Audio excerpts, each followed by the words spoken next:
పవిత్ర పుణ్యక్షేత్రం, శతాబ్దాల చరిత్ర కలిగిన అద్భుత ఆధ్యాత్మిక నిలయం. పంచదార్ల క్షేత్రంపై మైనింగ్ మాఫియా కన్నుపడింది.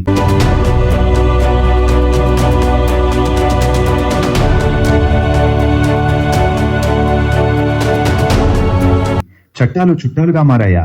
నిబంధనలను తుంగలో తొక్కి పర్యావరణాన్ని నిలువునా పూడ్చేస్తూ పంచదార్ల కొండను గుల్ల చేస్తున్నారు. సర్వే నంబర్ 1లో గ్రావెల్ తవ్వకాల కోసం విజయ్ కుమార్ నాయుడు అనే వ్యక్తి పేరిట క్వారీ లీజు లభించిందే తడవుగా అక్కడ కొండను ఇష్టారాజ్యంగా తవ్వేస్తున్నారనే ఆరోపణలు వెల్లువెత్తుతున్నాయి.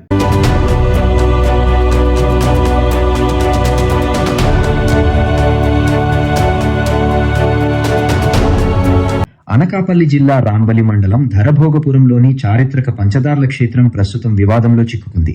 కొండపై జరుగుతున్న గ్రావెల్ తవ్వకాల ప్రభావంతో ఆలయానికి ఆనుకుని ప్రవహించే పవిత్ర జలధారలు బురదనీటిగా మారాయని భక్తులు, స్థానికులు ఆందోళన వ్యక్తం చేస్తున్నారు. మైనింగ్ కార్యకలాపాలను నిలిపివేసి క్షేత్రాన్ని పరిరక్షించాలని డిమాండ్ చేస్తూ నిరసనలు చేపడుతున్నారు.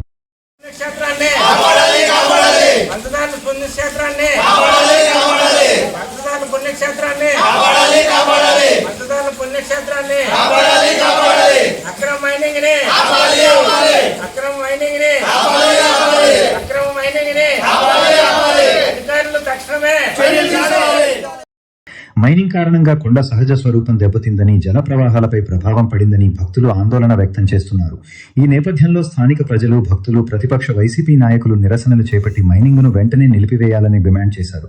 చారిత్రక క్షేత్రానికి సమీపంలో మైనింగ్ అనుమతులు ఎలా ఇచ్చారనే ప్రశ్నలు కూడా వినిపిస్తున్నాయి. మైనింగ్ నిబంధనలు, పురావస్తు పరిరక్షణ చట్టాలను ఉల్లంఘించారనే ఆరోపణలు వ్యక్తమవుతున్నాయి.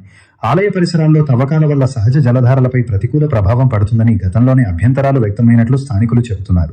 వివాదం ముదరడంతో స్థానిక ఎమ్మెల్యే ఈ అంశాన్ని ప్రభుత్వం దృష్టికి తీసుకెళ్లినట్లు సమాచారం. అనంతరం అధికారులు క్వారీ కార్యకలాపాలను తాత్కాలికంగా నిలిపివేసినట్లు తెలుస్తోంది. అయితే తాత్కాలిక చర్యలు కాకుండా మైనింగ్ అనుమతులను పూర్తిగా రద్దు చేసి పంచదార్ల క్షేత్రాన్ని శాశ్వతంగా పరిరక్షించాలని భక్తులు, స్థానికులు కోరుతున్నారు. పంచదార్ల క్షేత్రంలో మైనింగ్ వివాదంపై ప్రస్తుతం స్థానికంగా తీవ్ర చర్చ సాగుతోంది. భక్తుల ఆందోళనలు, ప్రతిపక్ష ఆరోపణలు, అధికారుల చర్యల నేపథ్యంలో ఈ వ్యవహారంలో ప్రభుత్వం ఎలాంటి నిర్ణయం తీసుకుంటుందన్నది ఆసక్తికరంగా మారింది.